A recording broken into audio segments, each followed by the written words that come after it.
ปลาคอมันก็ออกธรรมชาติของมันพ่อมันดองออกแล้วมันก็ดองเข่ามาธรรมชาติของมัน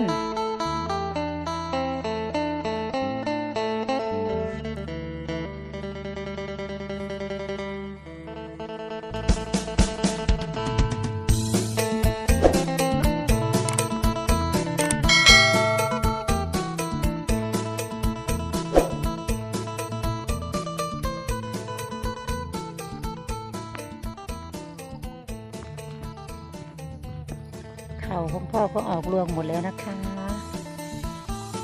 ข้าวออกรวงหมดแล้วจ้าสวยๆจ้า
สวยๆทั้งนั้นเลยค่ะ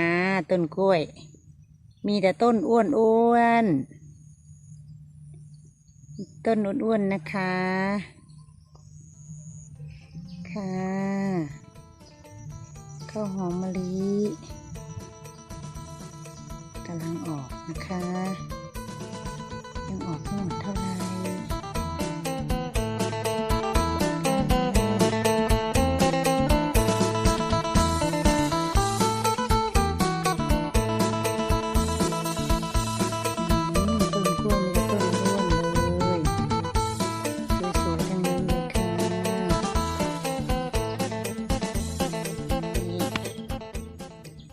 ให้ดิ้มหวยเด้อนี่ให้ดิ้มหวยเด้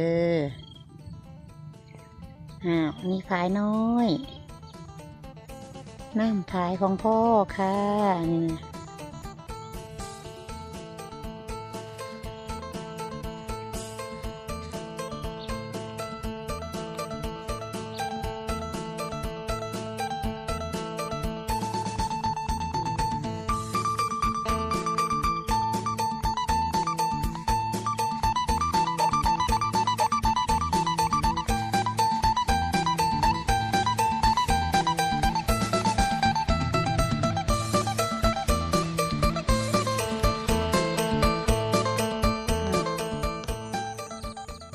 กล้วยนะเปลือกบางกล้วยน้ำว้าอีกหวีหนึ่งและอีกเครือหนึ่งแล้วนะคะ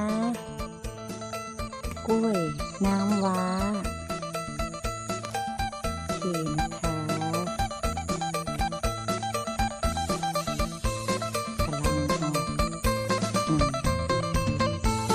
เปลือก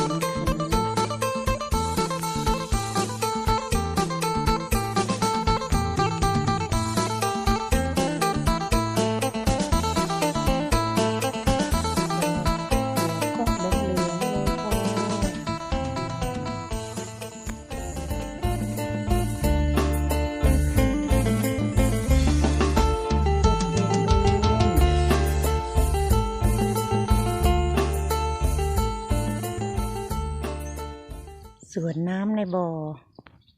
พ่อว่าพอสับนี่ก่อนน้ำในบ่อเยอะแยะอยู่แล้วเต็มอยู่แล้วพอก่อนยันคันมันบ่ดี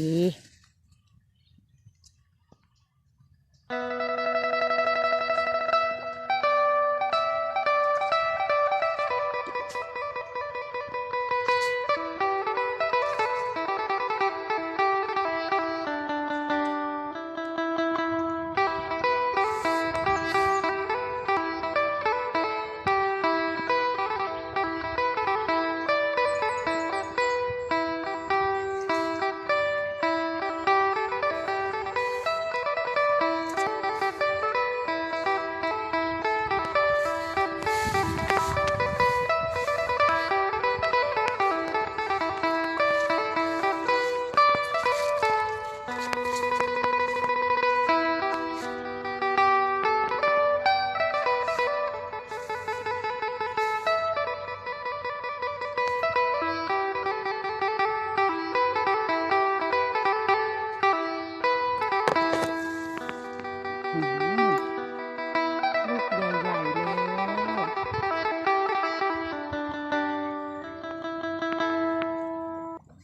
ต้นกล้วยมีแต่ต้นอ้วน